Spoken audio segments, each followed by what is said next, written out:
Hello बच्चों, कैसे हो? बढ़िया। आप बढ़िया तो मैं भी बढ़िया। तो देखो बच्चों, आज हमें क्या पढ़ाई करनी है। आज है बेटे हमारे पास क्लास 12th का यूनिट नंबर 12 का वीडियो नंबर 8। तो बेटे ये 12वीं यूनिट का 8वां वीडियो है। और इससे पहले 7 वीडियो आपको प्लेलिस्ट में भी मिल जाएंगे और नीचे बेटे डिस्क्रिप्शन में भी मिल जाएंगे।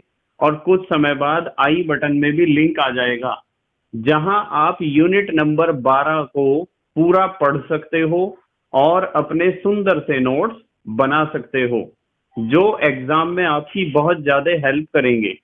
ठीक है बेटे, तो देखते हैं आज का हमारा टारगेट क्या है। आज का हमारा टारगेट है बेटे मोनो कार्बोक्सिलिक एसिड के भौतिक गुण। तो आज हमें मोनो कार्बोक्सिलिक एसिड के भौतिक गुणों के बारे में बहुत अच्छी अच्छी बातें समझनी है। ठीक है बेटे, तो चलो बच्चों, जल्दी से आज की पढ़ाई शुरू करते हैं।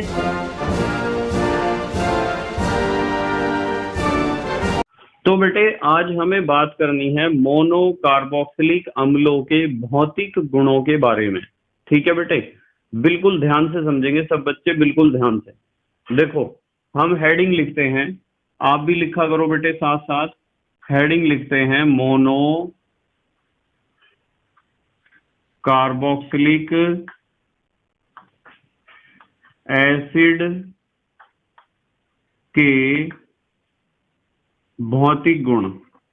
तो हमें आज सीखना है कि जो मोनो कार्बोक्सिलिक एसिड होते हैं उनमें कौन कौन से भौतिक गुण हमें देखने को मिलते हैं।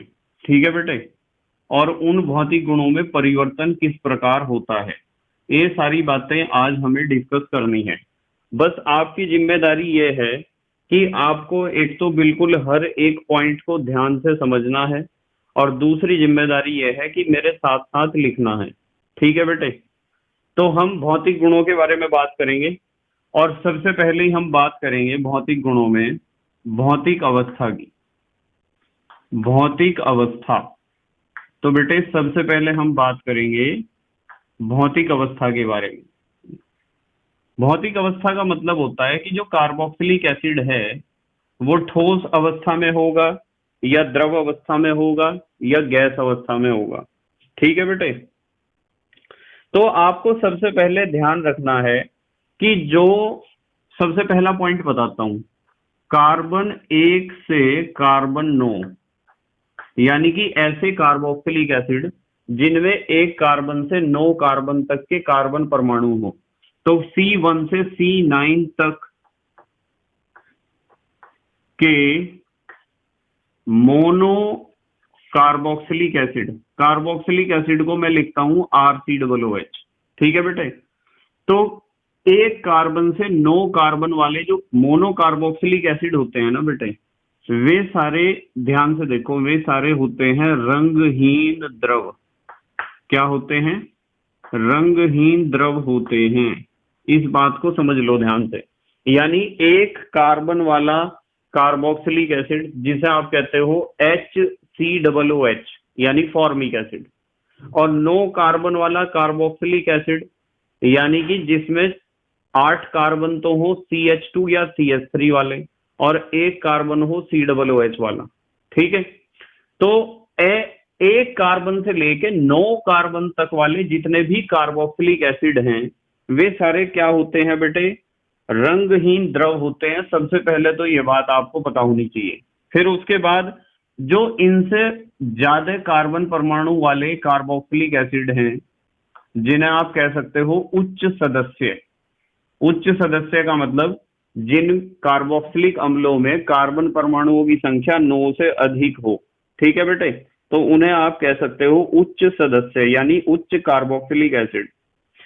ये बेटे क्या होते हैं? ये मोम के समान होते हैं। मोम के समान, मोम के समान रंगहीन ठोस, मोम के समान रंगहीन ठोस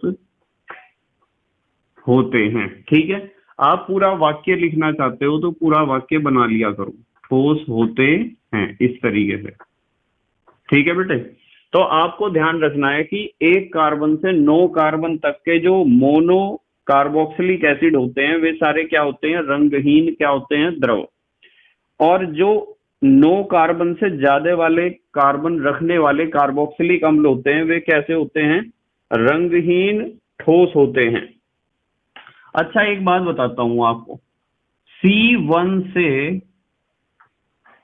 C3 वाले मोनो कार्बोक्सिलिक एसिड, देखो RCOOH लिखता हूं तो आपको समझ जाना चाहिए कि एलिफेटिक कार्बोक्सिलिक एसिड की बात कर रहे हैं हम, एरोमेटिक कार्बोक्सिलिक एसिड की बात बिल्कुल नहीं कर रहे हैं। तो यदि एक कार्बन से 3 कार्बन वाला मोनो कार्बोक्सिलिक एसिड कोई सा भी आप चेक करोगे तो वे क्या होंगे, तीक्ष्ण गंध युक्त होंगे, तीक्ष्ण गंध युक्त, यानी इनकी स्मेल बहुत तेज होती है, चाहे वो आपका फॉर्मल्डिहाइड हो या एसिटल्डिहाइड हो या प्रोपेनल्डिहाइड हो। ठीक है बेटे, तो इनकी गंध क्या होती है, बहुत तेज होती है। और यदि मैं इससे ऊपर के सदस्यों की बात करूं, C4 से यानी 4 कार्बन से 9 कार्बन तक, यदि इनकी बात करूं, मोनोकार्बोक्सिलिक एसिड की, या आप खाली लिख सकते हो सदस्य, 4 कार्बन से 9 कार्बन तक वाले जितने भी मोनोकार्बोक्सिलिक एसिड हैं, इनमें से बेटे एक विशेष प्रकार की गंध आती है और वो गंध आती है सड़े मक्खन जैसी, सड़े मक्खन जैसी गंध। ठीक है बेटे, तो ऊपर तो हमने पहले 2 पॉइंट में बात करी भौतिक अवस्था की और नीचे वाले 2 पॉइंट में बात करी हमने गंध की। अब यदि मैं आपको कहूं कि चलो 9 कार्बन से ज्यादा कार्बन वाले कार्बोक्सिलिक एसिड की बात करें, यानी कि मैं लिख सकता हूं उच्च सदस्य जिनमें कार्बन परमाणुओं की संख्या 10 या 10 से ज्यादा है। यदि आप उच्च सदस्यों की बात करते हैं तो उच्च सदस्य गंधहीन होते हैं, यानी ऐसे कार्बोक्सिलिक एसिड जिनमें कार्बन परमाणुओं की संख्या 10 या 10 से ज्यादा होती है वे सभी कैसे होते हैं बेटे, गंधहीन। तो हमें क्या क्या सीखने को मिला है, हमें सीखने को मिला है कि एक कार्बन से 9 कार्बन तक वाले मोनो कार्बोक्सिलिक एसिड तो रंगहीन द्रव हैं और 9 कार्बन से ज्यादा कार्बन वाले मोनो कार्बोक्सिलिक एसिड यानी उच्च सदस्य मोम के समान रंगहीन ठोस हैं। एक कार्बन से 3 कार्बन वाले मोनो कार्बोक्सिलिक एसिड तीक्ष्ण गंध युक्त हैं और 4 कार्बन से 9 कार्बन वाले सदस्य यानी मोनो कार्बोक्सिलिक एसिड में से आती है सड़े हुए मक्खन जैसी गंध। और जो 9 कार्बन से ज्यादा कार्बन वाले यानी 10 या उससे ज्यादा कार्बन वाले कार्बोक्सिलिक एसिड होते हैं वे कैसे होते हैं, गंधहीन होते हैं। तो पहली हेडिंग हमने कंप्लीट कर ली भौतिक अवस्था। अब हम आते हैं हेडिंग नंबर 2 पे। अब हम बात करेंगे बेटे प्रकृति की, कि कार्बोक्सिलिक एसिड की प्रकृति कैसी होती है, नेचर कैसा होता है कार्बोक्सिलिक एसिड का। देखो मैं बताता हूं आपको, यदि आप कार्बोक्सिलिक एसिड की संरचना बनाओगे RC⸻O, थोड़ा नीचे बनाता हूं इस संरचना को, ध्यान से देखेंगे सब बच्चे। देखो कार्बोक्सिलिक एसिड की संरचना बनाते हैं हम, यहां बना दे बेटे RC⸻O⸻OH। इस संरचना को ध्यान से देखो आप, ये RCOOH यानी एलिफेटिक मोनो कार्बोक्सिलिक एसिड की संरचना है। आपको पता है इस बॉन्ड के चारों इलेक्ट्रॉन ऑक्सीजन की तरफ को सरके हुए होंगे, क्योंकि ऑक्सीजन और कार्बन में विद्युत ऋणात्मकता ऑक्सीजन की ज्यादा है, इलेक्ट्रोनेगेटिविटी ऑक्सीजन की ज्यादा है। तो ऑक्सीजन पर आ जाएगा डेल नेगेटिव चार्ज, आंशिक ऋणावेश, और कार्बन पर आ जाएगा आंशिक धनावेश। तो एक ध्रुवीयता उत्पन्न हुई है ना, यहाँ पोलैरिटी डेवलप हुई है। और ऐसा ही यहाँ भी तो होगा बेटे, ऑक्सीजन और हाइड्रोजन, इसके बॉन्ड के दोनों इलेक्ट्रॉन ऑक्सीजन की तरफ को सरके हुए होंगे, तो ऑक्सीजन पर होगा डेल नेगेटिव और हाइड्रोजन पर होगा डेल पॉजिटिव चार्ज। तो इससे आपको पता चला है कि जितने भी कार्बोक्सिलिक एसिड होते हैं, सबसे पहली बात पता चली है कि कार्बोक्सिलिक एसिड होते हैं ध्रुवीय, यानी इनकी प्रकृति कैसी होती है, ध्रुवीय होती है। तो सबसे पहली बात तो आपको ध्यान रखनी है कि सभी कार्बोक्सिलिक एसिड कैसे होते हैं, ध्रुवीय होते हैं। और ध्रुवीय में भी आप एक बात नोट कर रहे होंगे कि ये जो बॉन्ड बना है ऑक्सीजन और हाइड्रोजन के बीच बना है। और मैंने आपको एक बात सिखा रखी है कि यदि कोई बॉन्ड हाइड्रोजन फ्लोरीन के बीच बनता हो या हाइड्रोजन ऑक्सीजन के बीच बनता हो या हाइड्रोजन नाइट्रोजन के बीच बनता हो, यदि इन तीन परिस्थितियों में आपको कहीं सह संयोजक बंध नजर आता है तीन तरह का, तो आपको स्पष्ट रूप से समझ जाना चाहिए कि वो यौगिक हाइड्रोजन बॉन्ड बनाने के लिए योग्य है, वो हाइड्रोजन बॉन्ड बना सकता है। हाइड्रोजन बॉन्ड बनाने की तीन ही शर्तें हैं कि हाइड्रोजन के साथ डायरेक्टली एफ, ओ और एन तीनों में से कोई भी सह संयोजक बंध द्वारा जिस भी यौगिक में जुड़ा होता है उस यौगिक के अंदर टेंडेंसी होती है हाइड्रोजन बॉन्ड बनाने की। और यहाँ देखो, यहाँ ऑक्सीजन के साथ कौन जुड़ा हुआ है? हाइड्रोजन। इसका मतलब ये है कि जितने भी कार्बोक्सिलिक एसिड होते हैं वे हाइड्रोजन बॉन्ड बना सकते हैं। तो हम लिखेंगे हाइड्रोजन बॉन्ड बनाते हैं, हाइड्रोजन बॉन्ड बनाते हैं। बेटे कार्बोक्सिलिक एसिड हाइड्रोजन बॉन्ड क्यों बनाते हैं मैंने आपको बता दिया, क्योंकि यहाँ हाइड्रोजन ऑक्सीजन, देखो हाइड्रोजन ऑक्सीजन वाला सह संयोजक बंध उपस्थित है। तो ये जो ध्रुवीयता है इस पोलैरिटी के कारण हाइड्रोजन बॉन्ड बनाएंगे। कौन बनाएंगे? Carboxylic acid. तो आपको प्रकृति में इतनी बात ध्यान रखनी है, नेचर में। ठीक है बेटे, क्या ध्यान रखनी है? एक तो स्ट्रक्चर ध्रुवीय होते हैं और हाइड्रोजन बॉन्ड बना सकते हैं। अब आते हैं हम नंबर 3 पे, तीसरे गुण की बात करते हैं, विलेयता की। विलेयता या आप सॉल्युबिलिटी कह सकते हो या घुलनशीलता भी कह सकते हो। विलेयता के बारे में बात करते हैं। चलो बेटे, आपको एक बात ध्यान रखनी है कि यहीं से लिख दूं, C1 से C4 तक के कार्बोक्सिलिक एसिड को मैंने RCOOH से प्रदर्शित कर दिया। जल में अधिक घुलनशील होते हैं, जल में अधिक घुलनशील होते हैं। ठीक है बेटे, जल में क्या होते हैं? अधिक घुलनशील होते हैं। अब सवाल यह है कि क्यों होते हैं?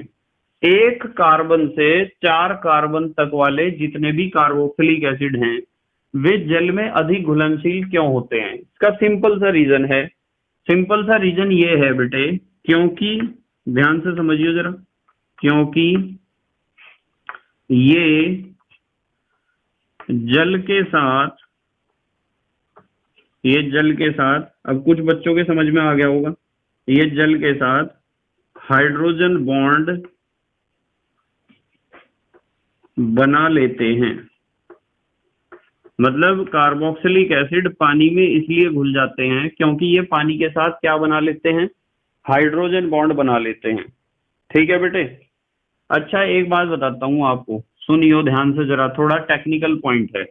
आपको पता चल गया कि एक कार्बन से 4 कार्बन तक वाले कार्बोक्सिलिक एसिड पानी में अधिक घुलनशील होते हैं क्योंकि ये पानी के साथ क्या बना लेते हैं? Hydrogen bond. ठीक है, पर बेटे एक बात ये ध्यान रखनी है कि उच्च सदस्य की बात करें हम, उच्च सदस्य का मतलब यहां रहेगा जिसमें कार्बन परमाणुओं की संख्या 4 से ज्यादा है। उच्च सदस्य जल में कम घुलनशील, उच्च सदस्य जल में क्या होते हैं? कम घुलनशील। वे कार्बनिक विलायकों में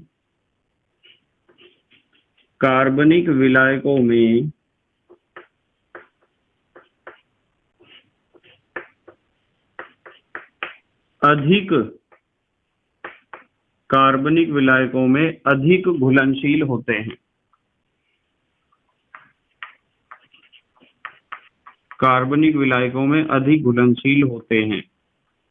अब आपके दिमाग में एक सवाल आ रहा होगा, यहाँ सवाल ये खड़ा हो रहा होगा कि आखिरकार सर ऐसा क्यों है जो एक कार्बन से 4 कार्बन तक वाले कार्बोक्सिलिक एसिड हैं वे पानी में ज्यादा घुलनशील क्यों हैं, और जो कार्बन परमाणु की संख्या हम 4 से ज्यादा कर दें, जैसे 5 कार्बन, 6 कार्बन, 7 कार्बन या आगे कितने भी कार्बन हैं, यदि कार्बन परमाणुओं की संख्या कार्बोक्सिलिक एसिड में 4 से ज्यादा है तो ऐसा कार्बोक्सिलिक एसिड पानी में घुलनशीलता उसकी क्यों घटती है। इस चीज को हम ऐसे भी कह सकते हैं कि अणुभार बढ़ने के साथ साथ कार्बोक्सिलिक एसिड की पानी में घुलनशीलता घटती है। अब सवाल तो बेटे ये खड़ा हो रहा कि क्यों घटती है, आखिरकार इस चीज का रीजन क्या है। इसका रीजन क्या है ध्यान से समझेंगे। देखो बेटे, यदि आप किसी कार्बोक्सिलिक एसिड की बात करो तो कार्बोक्सिलिक एसिड का जो सामान्य सूत्र हम लिखते हैं सामान्य रूप से RCOOH। आपको इस RCOOH को ध्यान से समझना पड़ेगा। यदि आप RCOOH की बात करते हो ना तो RCOOH में ये क्या है, ये एल्काइल ग्रुप है। क्या है बेटे, एल्काइल, ये एल्काइल ग्रुप है। और ये क्या है, ये कार्बोक्सिलिक एसिड ग्रुप है। तो कार्बोक्सिलिक एसिड की संरचना मैंने आपको यहां समझाई, R तो एल्काइल ग्रुप है और COOH है कार्बोक्सिलिक एसिड ग्रुप। आप जरा इस कार्बोक्सिलिक एसिड ग्रुप COOH पे ध्यान से देखो तो सही, देख रहे COOH को बेटे ध्यान से। इसमें आपको एक बात देखने को मिल रही होगी कि ये जो पूरा COOH ग्रुप है इसमें आपको ध्रुवीयता नजर आ रही होगी, पोलैरिटी नजर आ रही होगी। कैसे, देखो बेटे, ये पॉजिटिव चार्ज, ये नेगेटिव चार्ज, इसका मतलब ये वाला हिस्सा ध्रुवीय हो गया है, और ये पॉजिटिव और नेगेटिव चार्ज, ये वाला हिस्सा भी ध्रुवीय हो गया है। जब COOH ग्रुप पूरा ध्रुवीय आपको नजर आ रहा है, और आपका जो पानी है वो भी तो ध्रुवीय ही होता है बेटे। पानी एक ध्रुवीय विलायक है, जल एक ध्रुवीय विलायक है, यह वाक्य आप पढ़ते हो ना बार बार। तो पानी कैसा है, ध्रुवीय, पोलर सॉल्वेंट है, ध्रुवीय विलायक है। और RCOOH का जो COOH वाला हिस्सा है यानी कि प्रधान क्रियात्मक समूह है या क्रियात्मक समूह है या फंक्शनल ग्रुप है, वो भी तो ध्रुवीय है। ठीक है, इसका मतलब RCOOH का ये जो COOH वाला हिस्सा है ये चाहता है कि यौगिक पूरा का पूरा पानी में घुल जाए। मैं सपोर्ट कर रहा हूं यौगिक को पानी में घुलने के लिए। कौन कह रहा है ऐसा, ऐसा कह रहा है COOH, क्योंकि COOH कैसा है, ध्रुवीय है, और पानी कैसा है, ध्रुवीय है। और आपने सुन रखा है लाइक डिसॉल्व लाइक, ठीक है, समान समान को घोलता है, या फिर जैसे में तैसा। आपने हमेशा एक बात देखी होगी कि जो बुरे बच्चे होते हैं उनका दोस्त जो होता है वो भी बुरा ही बच्चा होता है, उसका मन ही उन बच्चों में लगता है। और जो अच्छा बच्चा होता है उसके दोस्त भी अच्छे बच्चे ही होते हैं, क्योंकि उस अच्छे बच्चे का मन लगता है अच्छे बच्चों के बीच में। हम जैसे होते हैं हमें वैसे ही लोग अच्छे लगते हैं। यदि आप वास्तविकता में अंदर से अच्छे हो तो जितने भी अच्छे लोग हैं वे ही आपको अच्छे लगेंगे, और यदि आप वास्तविकता में अंदर से अच्छे नहीं हो तो जितने बुरे लोग हैं वे ही आपको अच्छे लगेंगे। किसी भी मूवी में विलेन आपको अच्छा लगेगा यदि आप अंदर से अच्छे नहीं हो, और आपको ऐसा लगेगा कि हाँ यही अच्छा करेक्टर है। ठीक है, कोई कैसी एक्टिंग कर रहा है वो एक अलग बात है। कोई कोई मूवी ऐसी देखने को हमें मिलती है कि उसमें हीरो की एक्टिंग इतनी अच्छी नहीं होती है जितनी विलेन की होती है। वहां उस मूवी में विलेन लीड कर देता है हीरो को, यानी कि विलन अपना इंप्रेशन ज्यादा ऑडियंस के ऊपर छोड़ता है, हीरो उतना इंप्रेशन नहीं छोड़ पाता है। वो एक अलग मैटर है बेटे। यहाँ हम जो है इस बारे में बात नहीं कर रहे हैं कि हीरो और विलन में से किस में ज्यादा टैलेंट है। हम बात कर रहे हैं प्रकृति नेचर के बारे में। हम बात कर रहे हैं कि COOH की नेचर कैसी है, ध्रुवीय है, पोलर है। ठीक है, देखो ध्रुव पैदा हो रहे इस पे, धन ध्रुव ऋण ध्रुव, धन ध्रुव ऋण ध्रुव। तो जब COOH ग्रुप ध्रुवीय है, COOH ग्रुप के अंदर ध्रुवीयता आपको दिखाई दे रही है। और पानी भी कैसा होता है बेटे, पानी भी तो ध्रुवीय होता है। आपको पता है ना, जब आप 11th क्लास में जल का संरचना बनाते थे तो ऐसा बनाते थे, देखो कहाँ बताऊं, यही बता दूं, देखो ऐसा बनाते थे जल का संरचना आप। ऑक्सीजन और इधर हाइड्रोजन और इधर हाइड्रोजन, ऐसा वी जैसा संरचना बनाते थे। उन दोनों हाइड्रोजन को चाहे नीचे की तरफ बना दो, ठीक है, चाहे ऊपर की तरफ, कहीं भी बना दो, दोनों हाइड्रोजन एक तरफ होंगे, ऑक्सीजन एक तरफ। इस बॉन्ड के दोनों इलेक्ट्रॉन ऑक्सीजन की तरफ और इसके भी दोनों इलेक्ट्रॉन ऑक्सीजन की तरफ सरके हुए होंगे। तो ऑक्सीजन पर 2 इकाई ऋणावेश आ जाएगा और हाइड्रोजन पर 1-1 इकाई धनावेश। जरा इस वाले हिस्से को देखो, ऋण ध्रुव बना है या नहीं बना है। इस वाले हिस्से को देखो, धन ध्रुव बना है या नहीं बना है।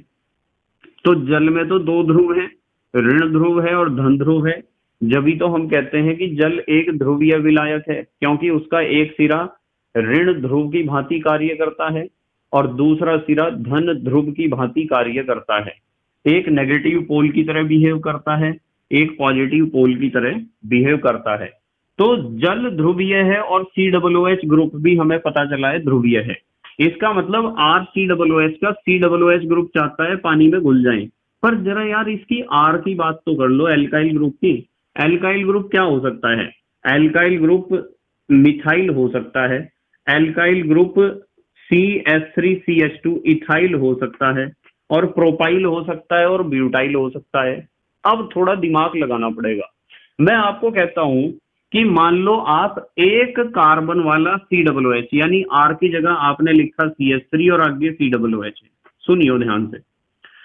तो COOH चाहता है पानी में घुलना, ये तो जल स्नेही है और ये क्या है? जल विरोधी, क्योंकि एल्काइल ग्रुप ध्रुवीय नहीं होता है, वो एक कार्बनिक समूह है, एक ऑर्गेनिक ग्रुप है।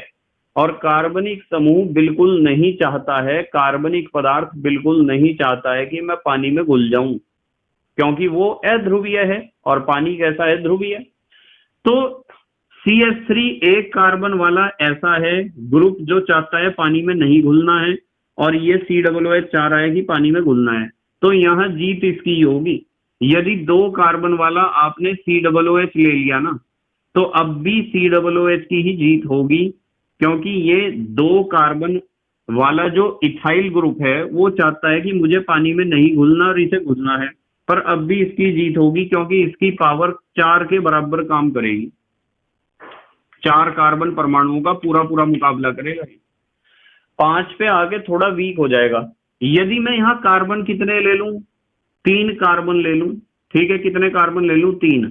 तो 3 कार्बन यदि आप लोगे तो 1 2 3 कार्बन तो चाहेंगे कि हमें पानी में बिल्कुल नहीं घुलना है, और 1 कार्बन COOH वाला चाहेगा कि मुझे पानी में घुलना है।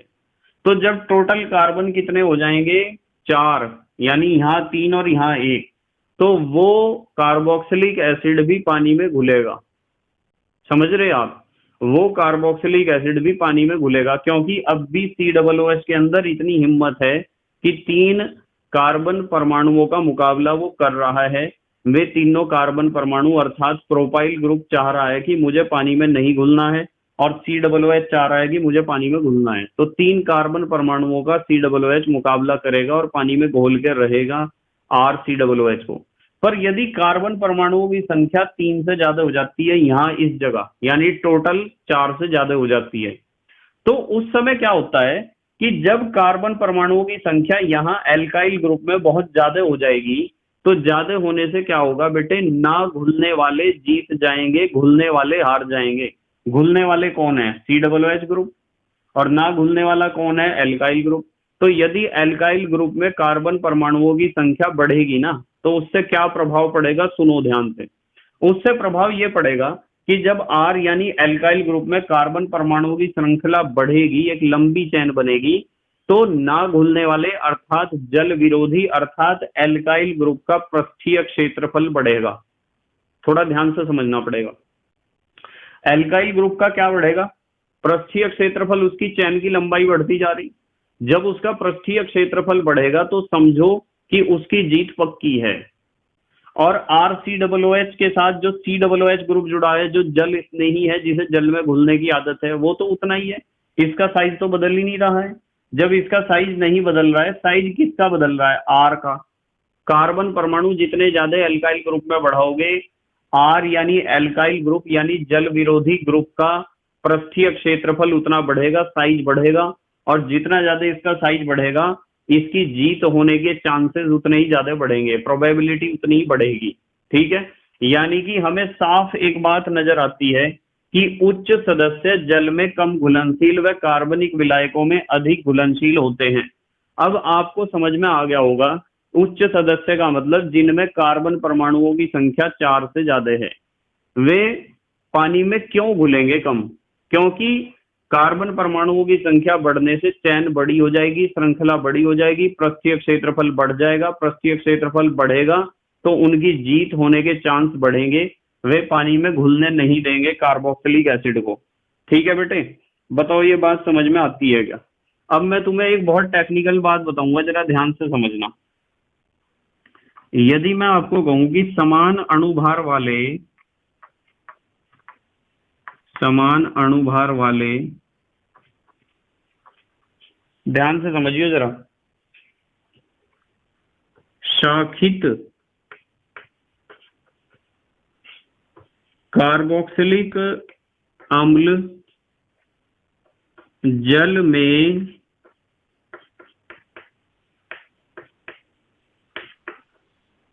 अधिक घुलनशील होते हैं,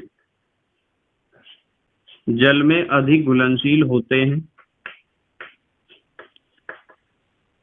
कारण बता दूं ही, क्योंकि क्यों होते हैं अधिक घुलनशील, उसका कारण भी एक्सप्लेन कर दूं।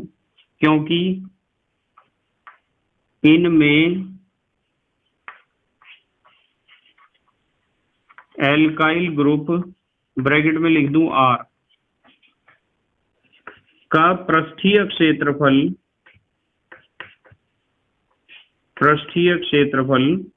घट जाता है। पृष्ठीय क्षेत्रफल क्या हो जाता है बेटे? घट जाता है। अब कैसे हो जाता है इसके बारे में बात करेंगे, पहले आप जल्दी से स्क्रीनशॉट लो, फिर मैं समझाऊंगा इस बारे में। ले लिया बेटे स्क्रीनशॉट? ठीक है, देखो बेटे एक बात को बिल्कुल ध्यान से समझेंगे। मान लो मैं आपको कह दूं कि मेरे पास जो है 1 2 3 4 5 6 और 7वें कार्बन पे है COOH। इस तरह का कोई कार्बोक्सिलिक एसिड है। देखो 1 2 3 4 5 6 तो हुए एल्काइल ग्रुप के, एक हुआ COOH का, 7 कार्बन है। और एक मेरे पास है 1 2 3 4 5 और ये COOH जोड़ दिया और यहाँ जोड़ दिया एक कार्बन। भाई हाइड्रोजन तो पूरे कर ही सकते हो आप, कहाँ 3 हाइड्रोजन जुड़ेंगे कहाँ 2 जुड़ेंगे, उस बात को तो आप कर सकते हो पूरा। आप सिर्फ एक बात पे ध्यान दो, ये सीधी श्रृंखला वाला कार्बोक्सिलिक एसिड है, इसमें एक ब्रांच है, 1 2 3 4 5 और 6 ही लिए मैंने एल्काइल ग्रुप में। और अब देखो 1 2 3 4 और ये तो COOH है, 4 एल्काइल ग्रुप में 4 हैं और एक 5 और एक 6, देख रहे आप। और इसी तरीके से आप ब्रांच और भी ज्यादा बढ़ा सकते हो, 1 2 3 4 5 6। अब आप एक बात सुनो ध्यान से, बिल्कुल ध्यान से। आपको एक बात ये समझनी है कि इस कार्बोक्सिलिक एसिड को देखो, इसमें जल स्नेही कौन है? ये है। इसमें जल स्नेही कौन है? ये और ये। जल स्नेही हिस्से तो एक जैसे हैं, ठीक है, पर जो जल विरोधी हिस्से हैं जिन्हें आप एल्काइल ग्रुप कहते हैं, इस एल्काइल ग्रुप का स्ट्रक्चर देखो, एक सिलेंडर जैसा है, एक बेलनाकार संरचना है, यानी एक लंबा स्ट्रक्चर है इसका। जब इसकी संरचना लंबी है, इसे मान सकते हो आप सिलेंडर जैसा। और यहाँ यदि हम बात करें तो इस जल विरोधी हिस्से में थोड़ी गोलाई आ गई है, यहाँ और भी ज्यादा गोलाई आ गई है, और यहाँ देखो कितनी ज्यादा गोलाई आ गई है। देखो ये बात समझ में आ रही है आप? और आप जब पढ़ते थे मैथमेटिक्स में मेंसुरेशन, जब आप मैथमेटिक्स में क्लास 10th में मेंसुरेशन पढ़ते थे, जिसे आप कहते हो क्षेत्रमिति, तो क्षेत्रमिति में बहुत सारे आप प्रश्न करते थे, बहुत सारे न्यूमेरिकल्स आंकिक प्रश्न हल करते थे। तो उन आंकिक प्रश्नों में आपने एक बात सीखी थी बेटे, कुछ बच्चों के याद आ जाएगी जो मन लगा के पढ़ते थे, और कुछ बच्चे जो मन लगा के नहीं पढ़ते थे उन्हें शायद याद ना आए। पर याद ना भी आए तो आज समझ लेना इस बात को। यदि आपको समान साइज का बहुत सारी संरचनाएं दे रखी हैं, जैसे मान लो मैं कह दूं आपको एक ही साइज का आपको शंकु दे रखा है, उसी साइज का आपको बेलन दे रखा है, उसी साइज का आपको जो है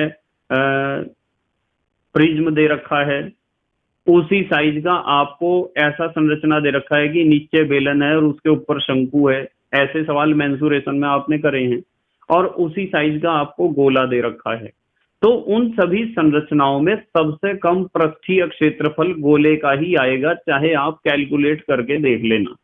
हालांकि आपने 10th में इस क्वेश्चन को सॉल्व किया है। यदि समान आकार का शंकु, बेलन और गोला आप लेते हैं तो सबसे कम पृष्ठीय क्षेत्रफल गोले का ही निकल कर आता है।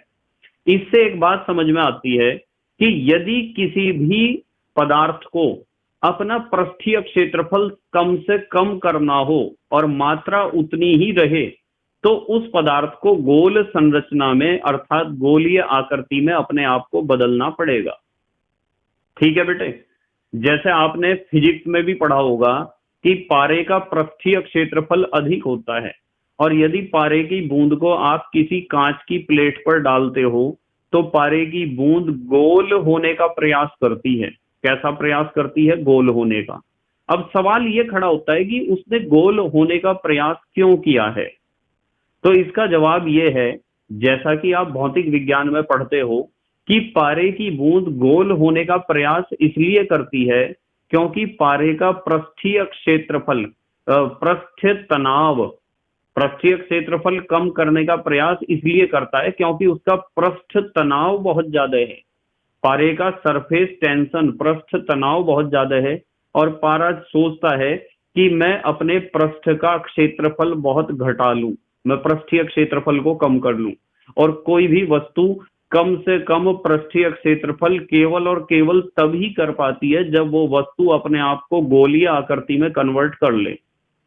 ठीक है, तो निष्कर्ष यह निकलता है कि यदि आपका जो COOH ग्रुप है उसमें कोई चेंज नहीं आ रहा है, और जो आपका एल्काइल ग्रुप है यानी जो जल विरोधी हिस्सा है, भाई कार्बन तो इसमें भी जल विरोधी हिस्से में 6 हैं, हर जगह कार्बन मैंने 6 लिए हैं, पर सवाल ये खड़ा होता है कि 6 कार्बन में इन 4 स्थितियों में किसका पृष्ठीय क्षेत्रफल सबसे कम होगा? तो आप कहोगे जी उसका पृष्ठीय क्षेत्रफल सबसे कम होगा जिसकी आकृति सबसे ज्यादा गोल होगी। तो सबसे ज्यादा गोल आकृति आपको किसकी नजर आ रही है? इसकी तो नजर आ रही होगी। और यदि मैं इस कार्बन को यहां से उठा के COOH को यहां रहने दूं, इस कार्बन को यहां लगा दूं, फिर तो बल्ले बल्ले ही हो जाएगी। इसका मतलब यह है कि सबसे ज्यादा गोल आकृति इसकी नजर आ रही है। तो जिसकी आकृति सबसे ज्यादा गोल है तो समझो उसका पृष्ठीय क्षेत्रफल उतना ही कम है, और जिसका पृष्ठीय क्षेत्रफल जितना कम है उसका जल विरोधी हिस्से का प्रभाव उतना ही कम है। यानी कि ये सारे के सारे एक जैसे कार्बोक्सिलिक एसिड हैं, कार्बन परमाणुओं की संख्या बराबर है, इनका अणु सूत्र एक जैसा है, इनका अणुभार एक जैसा है, पर यदि आपसे कोई पूछेगा कि इनमें से पानी में सबसे ज्यादा घुलनशील कौन सा होगा, तो आपको जवाब देना है कि ये घुलनशील होगा सबसे ज्यादा, जिसमें ब्रांचेज सबसे ज्यादा निकली हुई हैं, जिसमें पार्श्व श्रृंखलाएं सबसे ज्यादा निकली हुई हैं, जिसमें शाखाएं सबसे ज्यादा निकली हुई हैं। क्यों होगा सबसे ज्यादा घुलनशील? क्योंकि जितनी ज्यादा ब्रांचेज होंगी एल्काइल ग्रुप में निकली हुई, एल्काइल ग्रुप उतना ही ज्यादा गोल आकृति की तरफ को अग्रसर होगा, और जितना एल्काइल ग्रुप गोल आकृति की तरफ को अग्रसर होगा उसका पृष्ठीय क्षेत्रफल उतना ही कम होगा। और जब जल विरोधी हिस्से का पृष्ठीय क्षेत्रफल कम होता है तो अभी थोड़ी देर पहले मैंने आपको समझाया था कि उसका जल विरोधी प्रभाव भी कम हो जाता है। सबसे ज्यादा जल विरोधी प्रभाव इसका होगा और सबसे कम इसका होगा। यही बात मैंने आपको अभी जो पॉइंट लिखवाया है उसमें समझाई है। ठीक है बेटे, क्या समझाया है? यूं समझाया है कि यदि समान अणुभार वाले 2 कार्बोक्सिलिक एसिड आपने लिए हैं और उन कार्बोक्सिलिक एसिड्स में से जिस कार्बोक्सिलिक एसिड में सबसे ज्यादा शाखाएं होंगी या सबसे ज्यादा ब्रांचेज होंगी वो कार्बोक्सिलिक एसिड पानी में उतना ही ज्यादा घुलनशील होगा। ठीक है बेटे, बताओ ये बात समझ में आई है क्या आपके? अब मूव करते हैं हम पॉइंट नंबर 4 पे। चौथा पॉइंट आपको भौतिक गुण में क्या सीखना है। अब हमें सीखना है बेटे क्वथनांक। जो कार्बोक्सिलिक एसिड होते हैं उनके क्वथनांक के बारे में थोड़ी सी बात करते हैं, ध्यान से समझेंगे आप। देखो सबसे पहली बात तो आपको यह ध्यान रखनी है कि जो कार्बोक्सिलिक एसिड होते हैं ना, इनके क्वथनांक थोड़ा ध्यान से समझा करो बेटे, लिखा भी करो मेरे साथ साथ। कार्बोक्सिलिक एसिड के जो क्वथनांक होते हैं ना, वे अल्कोहल से अधिक होते हैं। ये थोड़ी अजीब बात है, अधिक होते हैं।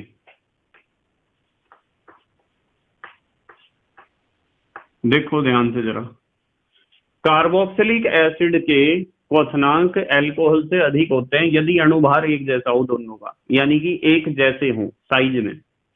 अब सवाल ये खड़ा होता है जी ऐसा क्यों है? जब कार्बोक्सिलिक एसिड भी हाइड्रोजन बॉन्ड बना सकता है तो अल्कोहल भी तो बना सकता है हाइड्रोजन बॉन्ड। ये अल्कोहल भी तो हाइड्रोजन बॉन्ड बनाता है और कार्बोक्सिलिक एसिड भी हाइड्रोजन बॉन्ड बनाता है। तो दोनों में से कार्बोक्सिलिक एसिड का क्वथनांक आप अधिक किस आधार पर कह रहे हैं? इसका रीजन पता क्या है बेटे?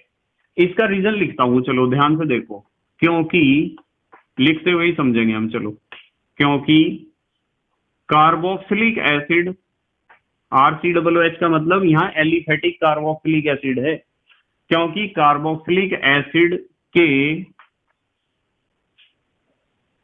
अणुओं के बीच, एलिफेटिक कार्बोक्सिलिक एसिड के अणुओं के बीच बनने वाला हाइड्रोजन बॉन्ड, भाई हाइड्रोजन बॉन्ड तो दोनों में ही बन रहा, अल्कोहल में भी कार्बोक्सिलिक एसिड में भी। हाइड्रोजन बॉन्ड कोमा ROH के अणुओं के बीच, ठीक है, अणुओं नहीं लिखा मैंने, ROH के बीच बनने वाले हाइड्रोजन बॉन्ड से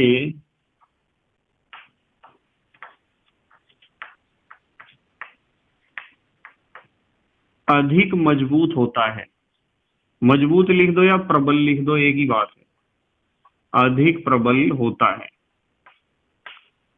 अब आपके दिमाग में एक क्वेश्चन आ रहा होगा जरूर कि सर हाइड्रोजन बॉन्ड तो हाइड्रोजन बॉन्ड है, क्या बहुत सारे हाइड्रोजन बॉन्ड की प्रबलताओं में भी अंतर होता है? ये सवाल आ रहा होगा आपके दिमाग में, जो बच्चे थोड़े जागरूक हैं कि ये जो बहुत सारे हाइड्रोजन बॉन्ड है, भाई हमें पता है हाइड्रोजन बॉन्ड बन गया, एक हाइड्रोजन बॉन्ड बना, दूसरा बना, तीसरा बना, तो ये तो सारे हाइड्रोजन बॉन्ड ही है, चाहे वो कार्बोक्सिलिक एसिड के अणुओं के बीच बन रहा हो, चाहे वो अल्कोहल के अणुओं के बीच बन रहा हो, सारे हाइड्रोजन बॉन्ड का स्ट्रेंथ इक्वल होना चाहिए।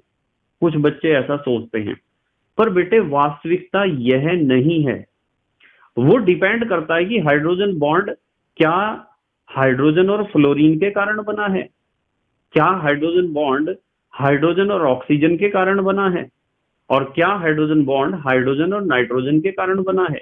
इन तीनों केस में जो हाइड्रोजन बॉन्ड हाइड्रोजन और फ्लोरीन के कारण बनता है वो स्ट्रॉन्गेस्ट होता है तीनों में। पर एक कदम आगे चलो तो सही, यदि मैं आपको कहूं कि यहां तो हमारे पास जो हाइड्रोजन बॉन्ड बन रहा है कार्बोक्सिलिक एसिड में और अल्कोहल में, वो तो एक ही परिस्थिति में बन रहा है, ऑक्सीजन और हाइड्रोजन के बीच बॉन्ड के कारण बन रहा है, इसमें भी ऐसा ही है, इसमें भी ऐसा ही है। तो बेटे यदि हाइड्रोजन बॉन्ड एक ही तरह के परमाणुओं के बीच बनने वाले सह संयोजक बंध के कारण भी बनता है, तो भी अलग अलग यौगिकों में बनने वाले हाइड्रोजन बॉन्ड की स्ट्रेंथ जो होती है, जो प्रबलता होती है, उसमें भिन्नता हो सकती है। जैसे मैं आपको कहूं कि मान लो हाइड्रोजन और ये ऑक्सीजन, और एक हाइड्रोजन और ऑक्सीजन, ये दो कोवलेंट बॉन्ड है, डिपेंड करता है ऑक्सीजन के इधर कौन जुड़ा हुआ है, इधर कौन जुड़ा हुआ है। यदि ऑक्सीजन के इधर कोई ऐसा ग्रुप जुड़ा हुआ है जो इलेक्ट्रॉन को खींचता है अपनी तरफ, तो ये जो बॉन्ड पेयर ऑफ इलेक्ट्रॉन है ऑक्सीजन की तरफ ज्यादा शिफ्ट हो जाएगा, जिसके कारण ऑक्सीजन पर आंशिक ऋणावेश और इस पर आंशिक धनावेश थोड़ा ज्यादा आएंगे। पर यदि मैं आपको कहूं कि इधर जो ग्रुप अटैच है वो ग्रुप कैसा है, इलेक्ट्रॉन को धक्का देने वाला है, तो जो ये बॉन्ड है, इस बॉन्ड के दोनों इलेक्ट्रॉन ऑक्सीजन की तरफ को उतने ज्यादा शिफ्ट नहीं हो पाएंगे, होंगे तो शिफ्ट पक्का है, जिसकी वजह से ऑक्सीजन पर आंशिक ऋणावेश थोड़ा कम और इधर आंशिक धनावेश थोड़ा कम आएगा। इस बॉन्ड के कारण भी हाइड्रोजन बॉन्ड बनेगा, पक्की बात है। जैसे मैं आपको कह दूं कि मान लो यहाँ इसे मैंने हटा दिया, इसे हटा दिया, जरा ध्यान से समझिए, HO शिफ्टिंग बहुत ज्यादा है, प्लस डेल्टा माइनस डेल्टा, और H बॉन्ड O शिफ्टिंग थोड़ी कम है, प्लस डेल्टा और माइनस डेल्टा। तो बेटे हाइड्रोजन बॉन्ड तो यहाँ भी बनेगा और हाइड्रोजन बॉन्ड तो यहाँ भी बनेगा, और आप कहोगे कि ये वाला हाइड्रोजन बॉन्ड भी ऑक्सीजन हाइड्रोजन के बीच बना है, तो दोनों हाइड्रोजन बॉन्ड एक जैसे होने चाहिए, बराबर प्रबलता के, बराबर शक्ति के, बराबर मजबूती के, बराबर स्ट्रेंथ के होने चाहिए। पर आप अब समझ गए कि ये बराबर स्ट्रेंथ के नहीं है, भले ही दोनों हाइड्रोजन बॉन्ड हो, भले ही दोनों ऑक्सीजन में हाइड्रोजन के बीच बने हों, अलग अलग स्ट्रेंथ है ना इनकी, अलग अलग पावर है ना, वो डिपेंड करता है कि यहाँ जो आपका बॉन्ड पेयर ऑफ इलेक्ट्रॉन है उसकी सेंटर पोजीशन से शिफ्टिंग कितनी ज्यादा है ऑक्सीजन की तरफ, यहाँ ज्यादा है और यहाँ कम है, तो पक्की बात है ये वाला हाइड्रोजन बॉन्ड ज्यादा स्ट्रांग होगा। And the same process takes place in this case. यदि आप कार्बोक्सिलिक एसिड की बात करते हैं तो कार्बोक्सिलिक एसिड में भी यही हाइड्रोजन बॉन्ड है और अल्कोहल में भी यही हाइड्रोजन बॉन्ड है, पर कार्बोक्सिलिक एसिड में इलेक्ट्रॉन का जो शिफ्टिंग है ऑक्सीजन की तरफ थोड़ा ज्यादा होता है, जिसके कारण हाइड्रोजन और ऑक्सीजन के बीच बनने वाला जो बॉन्ड है उसमें पोलैरिटी ज्यादा आती है, ध्रुवीयता ज्यादा आती है, और ध्रुवीयता ज्यादा आने के कारण वो बॉन्ड ज्यादा मजबूत बनता है।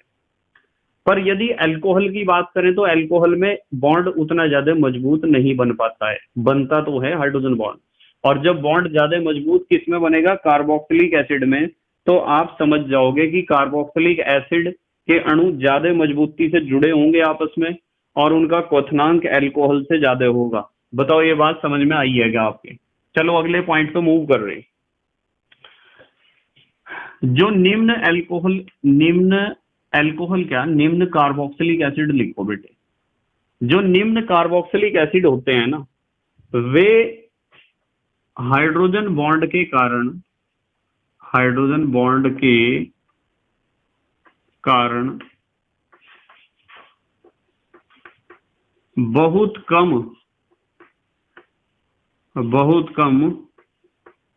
वाष्पशील होते हैं। ये बात तो समझ में आती होगी आपके कि जो कार्बोक्सिलिक एसिड के अणु हैं, निम्न कार्बोक्सिलिक एसिड का मतलब जिन कार्बोक्सिलिक एसिड्स में कार्बन परमाणुओं की संख्या क्या होती है, कम, वे आपस में जुड़े रहेंगे हाइड्रोजन बॉन्ड के कारण, और जब हाइड्रोजन बॉन्ड के कारण आपस में जुड़े रहेंगे तो बहुत कम वाष्पशील होते हैं। ठीक है, और यहां लिख दूं मैं, और वाष्प अवस्था, थोड़ा ध्यान से समझिए बेटे, वाष्प अवस्था में भी द्विलक का मतलब डाइमर, यानी दो अणु जुड़े हुए आपस में। कार्बोक्सिलिक एसिड के दो अणु जुड़े रहते हैं, चाहे भाप बन के उड़ गए हों, क्योंकि उनके बीच जोड़ने वाला कौन सा बॉन्ड है, हाइड्रोजन बॉन्ड। और वाष्प अवस्था में भी द्विलक के रूप में होते हैं। यदि वाष्प भी उनकी आपने बना दी तो भी किस रूप में उड़ेंगे, वे द्विलक, यानी दो अणु जुड़ के उड़ेंगे, यदि हम निम्न कार्बोक्सिलिक एसिड की बात करते हैं। और इसका प्रभाव क्या पड़ता है, इसलिए जब आप दो अणु को उड़ा रहे, तो देखियो जरा ध्यान से, इसलिए इनका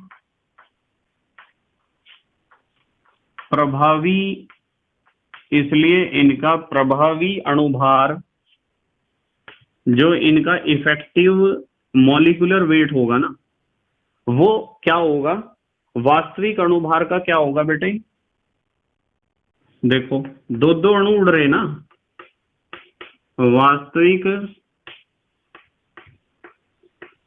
अणुभार का 2 गुना होता है। तो इफेक्टिव मॉलिक्यूलर वेट या मॉलिक्यूलर मास जस्ट डबल होगा। क्यों होगा डबल? क्योंकि दो दो अणु उड़ रहे, जब भाप बन के उड़ भी रहे तो क्यों उड़ रहे दो दो अणु? क्योंकि उन्हें आपस में जोड़ के रखने का काम कर रहा है मजबूत हाइड्रोजन बॉन्ड, जो अल्कोहल वाले हाइड्रोजन बॉन्ड से मजबूत है। अब आते हैं हम नंबर 5 पे, थोड़ा सा ध्यान से समझेंगे। नंबर 5 पे हम बात करेंगे गलनांक की। गलनांक, ठीक है बेटे, गलनांक, मेल्टिंग पॉइंट। देखो बेटे एक बात बताता हूं इसमें बहुत बढ़िया, यहां बताता हूं। कार्बन परमाणुओं, थोड़ा ध्यान से समझियो, कार्बन परमाणुओं की सम संख्या वाले कार्बोक्सिलिक अम्ल, कार्बोक्सिलिक अम्लों के गलनांक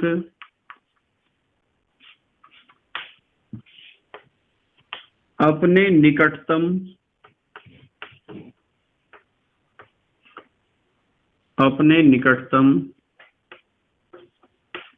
विषम कार्बन परमाणु वाले कार्बोक्सिलिक अम्लों से अधिक होते हैं। देखो ये बात कुछ समझ में आ रही है?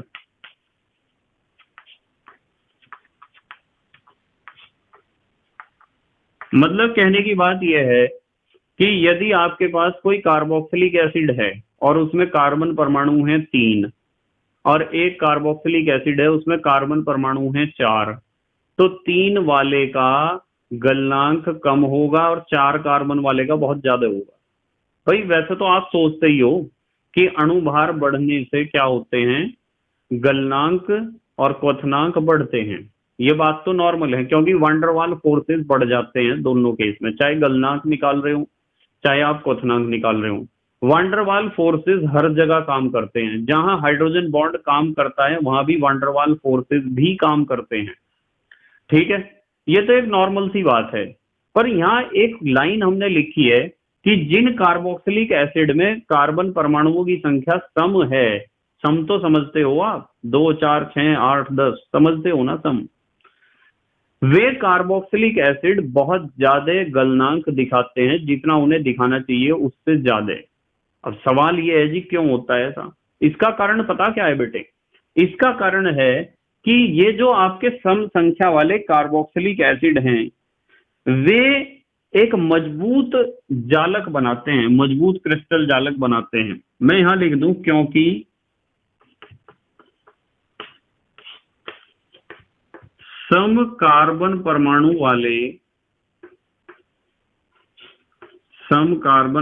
वाले कार्बोक्सिलिक एसिड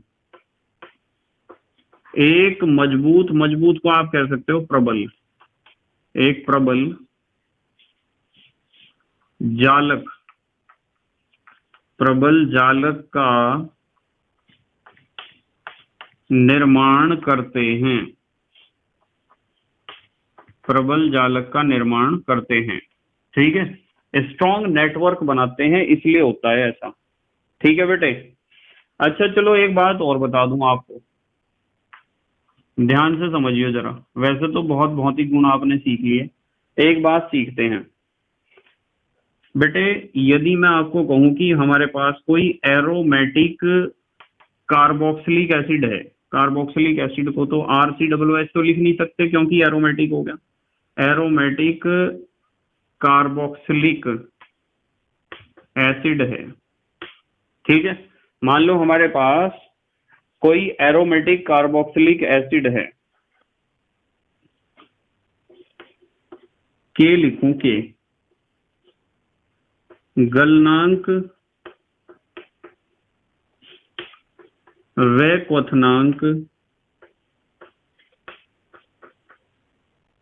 थोड़ा ध्यान से समझियो क्या लिखा हमने, एरोमेटिक कार्बोक्सिलिक एसिड के गलनांक व क्वथनांक एलिफेटिक, एलिफेटिक तो समझते हो, खुली श्रृंखला वाले, अल्काइल ग्रुप वाले, एलिफेटिक इन्हें तो लिख सकते हैं RCOOH। आर माने अल्काइल ग्रुप ही तो होता है, एलिफेटिक वाला ग्रुप।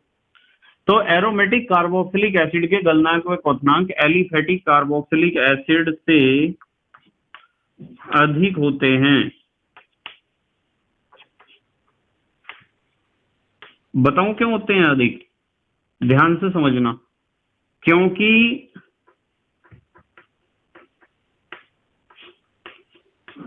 एरोमेटिक कार्बोक्सिलिक एसिड में उपस्थित, अब ध्यान से समझना पड़ेगा, में उपस्थित समतलीय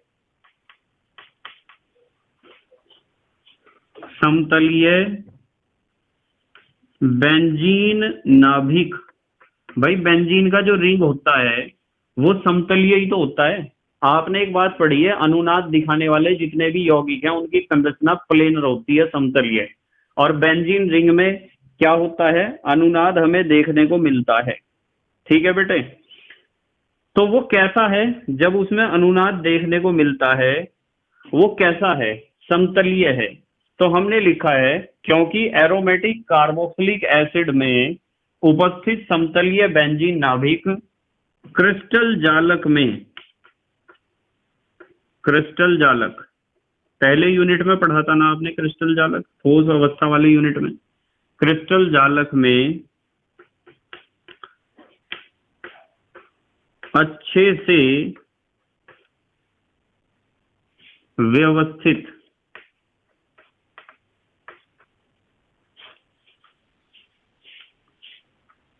हो जाता है या हो जाते हैं।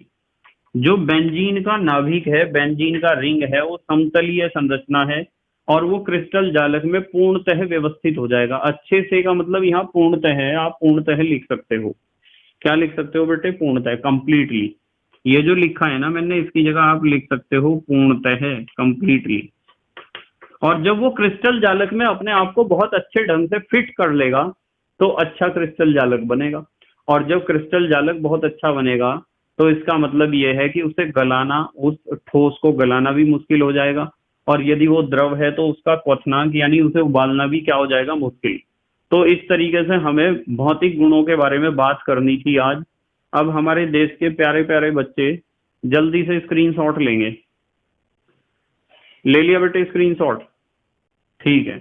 तो बेटे मुझे उम्मीद है कि आपने मोनोकार्बोक्सिलिक एसिड के भौतिक गुणों को ध्यान से समझा होगा कि ये किस किस तरीके से बदलते हैं और क्या क्या खासियत होती है एलिफेटिक और एरोमेटिक मोनोकार्बोक्सिलिक एसिड में, उनके भौतिक गुणों को देखते हुए।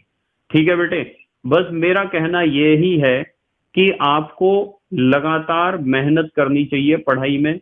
थोड़ा थोड़ा पढ़ो पर लगातार पढ़ो। ठीक है, लगातार पढ़ाई होना बहुत ज्यादा जरूरी है। क्लियर है ना बात? यदि आप एक दिन बहुत ज्यादा पढ़ोगे और एक दिन बिल्कुल भी नहीं पढ़ोगे तो आपको प्रॉब्लम हो जाएगी। कंटिन्यूटी चाहिए बेटे, बिल्कुल चाहिए कंटिन्यूटी। ठीक है, बस इस बात का ध्यान रखा करो, मेहनत करते रहो और फल आपको अच्छा ही मिलेगा यदि आप लगातार मेहनत करोगे। ठीक है बेटे, तो thank you very much for watching this video. Okay, bye.